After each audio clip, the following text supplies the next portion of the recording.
And I will take you in my arms and hold you right where you belong. Till the day my life is through, this I promise you. In sync.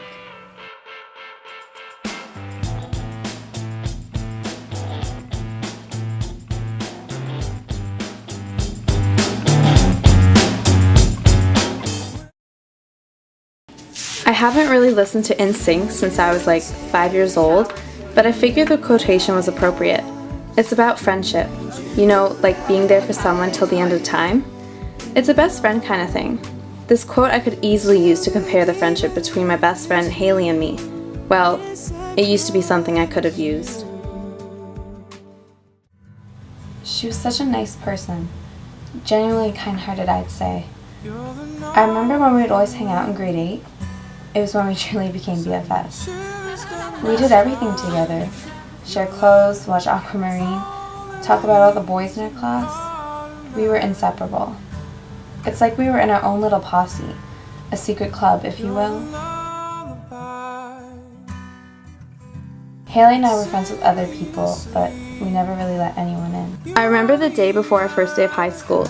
We wrote down all our promises for each other so we wouldn't break the bond going into freshman year.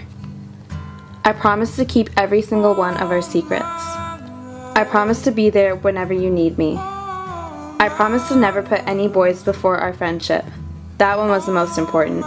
Boys were new and interesting, and we couldn't wait to see all the hotties at Bridgewood High. But boys were replaceable. Our friendship wasn't. I remember the first day of high school.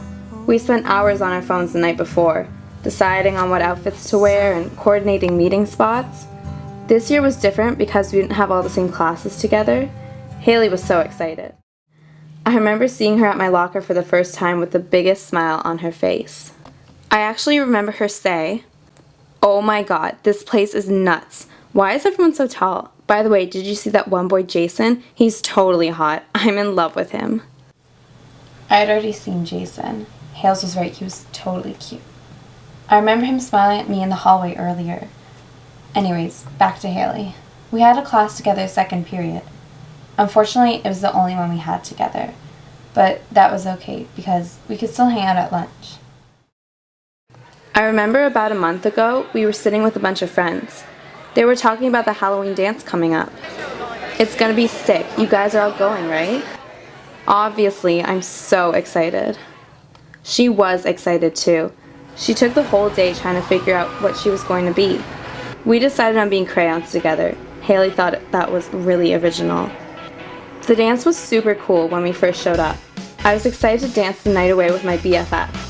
But this was when I realized that something wasn't quite right. You see, when we showed up, Haley went straight to a bunch of our friends and sort of just left me behind. I didn't even get to see her much that night. I figured she was just having fun with our other friends, but I asked her about it the day after. Hey, so this is so fun, eh? Oh my god, I know, but it was so fun. Yeah. It was weird though. I didn't even see you the whole night. What do you mean? I saw you at the beginning of the dance, but I didn't even see you the rest of the night. You're crazy. I was there the whole time. I was just with the girls and stuff. The girls.